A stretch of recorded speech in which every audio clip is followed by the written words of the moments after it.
ನಮಸ್ಕಾರ. ಕರ್ನಾಟಕ ಎಕ್ಸ್‌ಪ್ರೆಸ್‌ಗೆ ಸ್ವಾಗತ. ನಾನು ಲಾವಣ್ಯ. ವಿಧಾನಸಭೆ ಅಧಿವೇಶನ ಇಂದು ಅಕ್ಷರಶಃ ರಣಾಂಗಣವಾಗಿ ಮಾರ್ಪಟ್ಟಿತ್ತು. ಗೃಹಲಕ್ಷ್ಮಿ ಯೋಜನೆ ವಿಚಾರವಾಗಿ ತಪ್ಪು ಮಾಹಿತಿ ನೀಡಿದ್ದು ವಿಪಕ್ಷಗಳ ಕೆಂಗಣ್ಣಿಗೆ, ಟೀಕೆ, ಟಿಪ್ಪಣಿಗಳಿಗೆ ಗುರಿಯಾಗಿತ್ತು.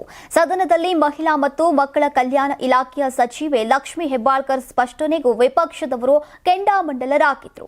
ಗೃಹಲಕ್ಷ್ಮಿ ಹಣ ದುರ್ಬಳಕೆ ಆರೋಪವನ್ನ ಲಕ್ಷ್ಮಿ ಹೆಬ್ಬಾಳ್ಕರ್ ನಿರಾಕರಿಸಿದ್ದಾರೆ.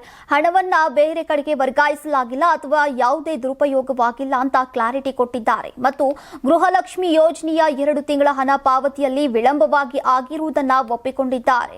ಫೆಬ್ರವರಿ ಮಾರ್ಚ್ ತಿಂಗಳ ಹಣ ಇನ್ನೂ ಹಾಕಿಲ್ಲ ಅಂತ ಅಧಿಕಾರಿಗಳು ಹೇಳಿದ್ದಾರೆ. ತಮಗೆಲ್ಲ ತಪ್ಪು ಮಾಹಿತಿ ಕೊಡುವುದಾಗಿ ಸದನವನ್ನ ಮಿಸ್ಲೀಡ್ ಮಾಡುವ ಉದ್ದೇಶ ನನಗಿಲ್ಲ. ಮುಖ್ಯಮಂತ್ರಿಗಳು ಈಗಾಗಲೇ ಸದನದಲ್ಲಿ ಈ ವಿಷಯವನ್ನ ಆದಷ್ಟು ಶೀಘ್ರದಲ್ಲಿ ಪರಿಹರಿಸುವುದಾಗಿ ಹೇಳಿದ್ದಾರೆ. ಗೃಹಲಕ್ಷ್ಮಿ ಯೋಜನೆ ಬಗೆಗಿನ ತಪ್ಪು ಮಾಹಿತಿ ವಿಧಾನಸಭೆ ಅಧಿವೇಶನದ ಕಾವು ಹೆಚ್ಚಾಗುವಂತೆ ಮಾಡಿತು. ಸಚಿವೆ ಲಕ್ಷ್ಮಿ ಹೆಬ್ಬಾಳ್ಕರ್ ಕ್ಲಾರಿಟಿ ಮತ್ತು ಮನವಿಗೂ ವಿಪಕ್ಷಗಳು ಸಮಾಧಾನ ಆಗಿಲ್ಲ. ಇದರಿಂದ ಸಿಟ್ಟಿಗೆದ್ದಂತಹ ಆಡಳಿತ ಪಕ್ಷದ ನಾಯಕರು ಲಕ್ಷ್ಮಿ ಹೆಬ್ಬಾಳ್ಕರ್ ಬೆನ್ನಿಗೆ ನಿಂತಿದ್ರು. ಮುಖ್ಯವಾಗಿ ಡಿಸಿಎಂ ಡಿಕೆ ಶಿವಕುಮಾರ್ ಅವರು ಎದ್ದು ನಿಂತು ಹಣಕಾಸು ಇಲಾಖೆಯವರು ದುಡ್ಡು ಕೊಟ್ಟಿಲ್ಲ, ಏನ್ ಮಾಡ್ತಾರೆ ಅಂತ ಗುಡುಗಿದ್ರು. ಈ ಮೂಲಕ ಪರೋಕ್ಷವಾಗಿ ಹಣಕಾಸು ಇಲಾಖೆ ಹೊಣೆ ಹೊತ್ತಿರುವಂತಹ ಸಿದ್ದರಾಮಯ್ಯ ವಿರುದ್ಧ ಆಕ್ರೋಶವನ್ನ ಹೊರಹಾಕಿದ್ದಾರೆ. ಬೆಳಗಾವಿಯಲ್ಲಿ ಕಾಂಗ್ರೆಸ್ಸಿಗರು ಪ್ರತಿಭಟನೆ ಹಾದಿ ತುಳಿದಿದ್ದಾರೆ. ನ್ಯಾಷನಲ್ ಹೆರಾಲ್ಡ್ ಕೇಸ್ನಲ್ಲಿ ಸೋನಿಯಾ ಗಾಂಧಿ, ರಾಹುಲ್ ಗಾಂಧಿ ವಿರುದ್ಧ ಸುಳ್ಳು ಕೇಸ್ ಹಾಕಲಾಗಿದೆ ಅಂತ ಆರೋಪಿಸಿ ಮತ್ತು ಮನ್ರೇಗಾ ಹೆಸರು ಬದಲಾವಣೆಗೆ ವಿರೋಧಿಸಿ ಸುವರ್ಣಸೌಧದ ಎದುರು ಪ್ರತಿಭಟನೆ ಮಾಡಿದ್ದಾರೆ. ಪ್ರತಿಭಟನೆಯಲ್ಲಿ CM Siddaramaiah, DCM DK Shivakumar, G Parameshwar, BK Hariprasad, MB Patil, Tanveer Sait, Saleem Ahmed, Nanjegowda, Beluru Gopalakrishna, Bosaraju ಸೇರಿದಂತೆ ಹಲವು ಸಚಿವರು, ಶಾಸಕರು, ಸ್ಥಳೀಯ ನಾಯಕರು ಭಾಗಿಯಾಗಿದ್ದರು. ಪ್ರತಿಭಟನೆ ವೇಳೆ ಮಾತನಾಡಿದಂತಹ ಡಿಸಿಎಂ ಡಿಕೆ ಶಿವಕುಮಾರ್ ಕೇಂದ್ರ ಸರ್ಕಾರದ ವಿರುದ್ಧ ಕಿಡಿಕಾರಿದ್ದಾರೆ. ನ್ಯಾಷನಲ್ ಹೆರಾಲ್ಡ್ ಕೇಸ್ನಲ್ಲಿ ಬಿಜೆಪಿಯವರು ಕೇಸ್ ಹಾಕಿಸಿದ್ರು.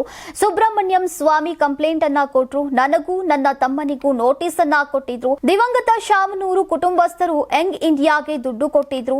ಶೇರ್ ಹೋಲ್ಡರ್ ಆಗಿದ್ರು. ಅವರಿಗೂ ನೋಟಿಸ್ ಅನ್ನ ಕೊಟ್ಟಿದ್ರು. ನಾವು ಅಧಿಕಾರದಿಂದ ಹೋದ್ಮೇಲೆ ಚೇರ್ಮನ್ಶಿಪ್ ಹೋಗುತ್ತೆ.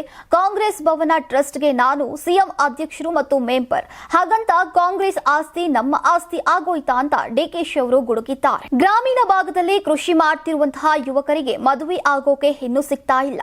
ಹೀಗಾಗಿ ಸರ್ಕಾರ ಇಂತಹ ಯುವಕರಿಗೆ ವಿಶೇಷ ಯೋಜನೆ ಜಾರಿ ಮಾಡಬೇಕು. 10 ರಿಂದ 25 ಲಕ್ಷ ರೂಪಾಯಿಗಳವರೆಗೆ ಸಹಾಯಧನ ನೀಡಿ ಅಂತ ಕಾಂಗ್ರೆಸ್ ಸದಸ್ಯ ಪುಟ್ಟಣ್ಣ ಒತ್ತಾಯಿಸಿದ್ದಾರೆ. ವಿಧಾನ ಪರಿಷತ್ ಶೂನ್ಯ ವೇಳೆಯಲ್ಲಿ ಮಾತನಾಡಿದಂತಹ ಪುಟ್ಟಣ್ಣ, ಗ್ರಾಮೀಣ ಭಾಗದಲ್ಲಿ ಕೃಷಿ ಮಾಡೋ ಯುವಕರಿಗೆ ಹೆಣ್ಣು ಸಿಗ್ತಿಲ್ಲ. ಸರ್ಕಾರ ಇಂತಹ ಯುವಕರಿಗಾಗಿ ಯೋಜನೆಯನ್ನ ಘೋಷಿಸಬೇಕು. ಹೆಣ್ಣು ಮಕ್ಕಳು ಸಿಗದೆ ತಾಲೂಕಿಗೊಂದು ಮಠ ಕಟ್ಟಿಕೊಡಿ ಅಂತ ಹೇಳ್ತಿದ್ದಾರೆ. ಮದುವೆ ಆಗದಂತಹ ಯುವಕರು ದೇವಾಲಯಗಳಿಗೆ ಪಾದಯಾತ್ರೆ ಹೋಗ್ತಾ ಇದ್ದಾರೆ. ಕೃಷಿ ಮಾಡೋ ಯುವಕರಿಗೆ ಹೆಣ್ಣು ಸಿಗ್ತಿಲ್ಲ. ಇದು ಸಮಾಜದ ಸ್ವಾಸ್ಥ್ಯವನ್ನ ಹಾಳು ಮಾಡ್ತಾ ಇದೆ ಅಂತ ಹೇಳಿದ್ದಾರೆ. ರಾಜ್ಯದಲ್ಲಿ ವಾಹನಗಳ ಸಂಖ್ಯೆ ಏರಿಕೆಯಾಗ್ತಾನೆ ಇದ್ರೂ ಹಳೆ ವಾಹನಗಳು ಮಾತ್ರ ಇನ್ನೂ ಸಂಚಾರವನ್ನ ನಿಲ್ಲಿಸಿಲ್ಲ. ಇವುಗಳಿಂದಾನೇ ವಾಯು ಮಾಲಿನ್ಯ ಹೆಚ್ಚಳವಾಗ್ತಾ ಇದೆ ಅನ್ನೋ ಗಂಭೀರ ಆರೋಪ ಕೇಳಿ ಬರ್ತಾ ಇದೆ. ಇಂತಹ ವಾಹನಗಳ ಮಾಲೀಕರಿಗೆ ರಾಜ್ಯ ಸಾರಿಗೆ ಇಲಾಖೆ ಶಾಕ್ ಕೊಟ್ಟಿದೆ. 15 ವರ್ಷ ಮೀರಿದ ವಾಹನಗಳ ಸ್ಕ್ರಾಪ್ಗೆ ಅನುಮೋದನೆ ನೀಡಿರುವುದಾಗಿ ವಿಧಾನ ಪರಿಷತ್ನಲ್ಲಿ ಸಚಿವ ರಾಮಲಿಂಗಾರೆಡ್ಡಿ ಅವರು ತಿಳಿಸಿದ್ದಾರೆ. ಕೇಂದ್ರ ಸರ್ಕಾರದ ನೀತಿಯ ಪ್ರಕಾರ ಕಮರ್ಷಿಯಲ್ ವಾಹನಗಳಿಗೆ 5 ವರ್ಷ ವಿನಾಯಿತಿ ನೀಡಲಾಗಿದೆ. ಆದರೆ ಸರ್ಕಾರಿ ವಾಹನಗಳನ್ನು ಅವಧಿ ಮೀರಿ ಬಳಸುವಂತಿಲ್ಲ. ಆಯಸ್ಸು ಮೀರಿದ 1.38 ಕೋಟಿ ವಾಹನಗಳನ್ನು ಗುಜರಿಗೆ ಹಾಕಬೇಕೆಂಬ ಒತ್ತಾಯ ಕೇಳಿಬಂದಿದೆ. ತಮಿಳುನಾಡಿನಲ್ಲೂ ಕೂಡ ಕೆಲವೊಂದು ವಾಹನಗಳಿಗೆ ವಿನಾಯಿತಿ ಕೇಳ್ತಿದ್ದಾರೆ. ಈಗ ಅದೇ ರೀತಿ ಅಗ್ನಿಶಾಮಕ ಇಲಾಖೆಯಲ್ಲಿ ಕಡಿಮೆ ಬಳಕೆಯಾದಂತಹ ವಾಹನಗಳಿವೆ. ಅಂತಹ ವಾಹನಗಳಿಗೆ ವಿನಾಯಿತಿ ಕೋರಿ ನಾವು ಕೂಡ ಪತ್ರ ಬರೆದಿದ್ದೇವೆ.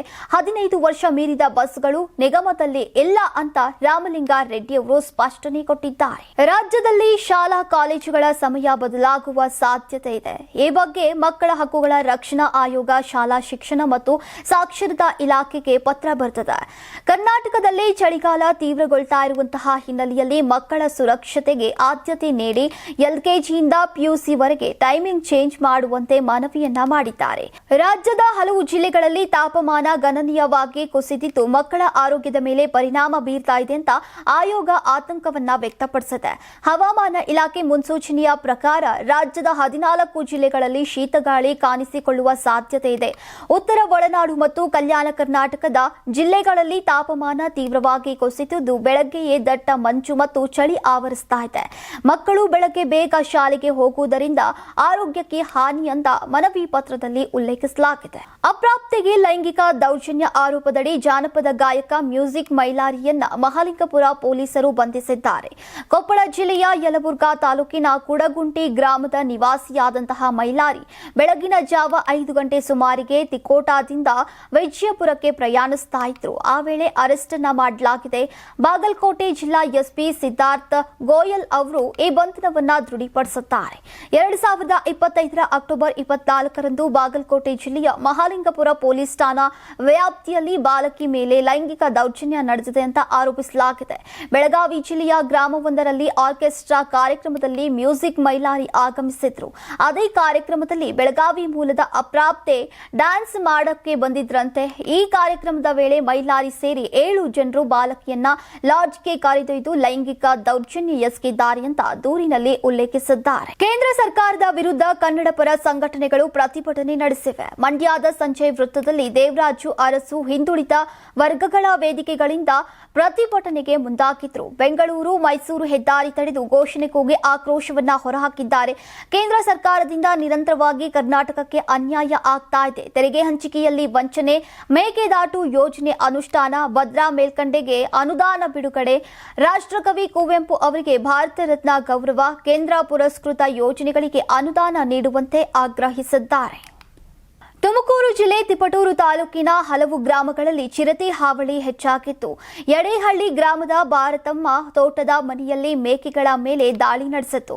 ಇದರಿಂದ ಗ್ರಾಮದಲ್ಲಿ ಭಯದ ವಾತಾವರಣ ಸೃಷ್ಟಿಯಾಗಿತ್ತು. ಸಾಕು ಪ್ರಾಣಿಗಳನ್ನ ಮೇಯಿಸೋಕೆ ಹೊಲಕ್ಕೆ ಹೋಗುವುದಕ್ಕೂ ಹೆದರುವಂತಾಗಿತ್ತು. ಅರಣ್ಯ ಇಲಾಖೆಗೆ ಚಿರತೆ ಬಗ್ಗೆ ಮಾಹಿತಿ ತಿಳಿಸಲಾಗಿದೆ. ತಕ್ಷಣವೇ ಅಧಿಕಾರಿಗಳು ಗ್ರಾಮಕ್ಕೆ ದೌಡಾಯಿಸಿದ್ದು ಕಳೆದ ಸೋಮವಾರ ಸಂಜೆ ಬೋನ್ ಇಟ್ಟಿದ್ರು. ಇದೀಗ ಅರಣ್ಯ ಇಲಾಖೆ ಬೋನಿಗೆ ಚಿರತೆ ಬಿದ್ದಿದ್ದು ಗ್ರಾಮಸ್ಥರು ನಿಟ್ಟುಸಿರು ಬಿಡುವಂತಾಗಿದೆ. ಚಲಿಸ್ತಾ ಇದ್ದಂತಹ ರೈಲಿಗೆ ತಲೆ ಕೊಟ್ಟು ಯುವತಿ ಆತ್ಮಹತ್ಯೆ ಮಾಡಿಕೊಂಡಿರುವಂತಹ ಘಟನೆ ಧಾರವಾಡದ ಕ್ಯಾರಕೊಪ್ಪ ರೈಲ್ವೆ ಗೇಟ್ ಬಳಿ ನಡೆದಿದೆ.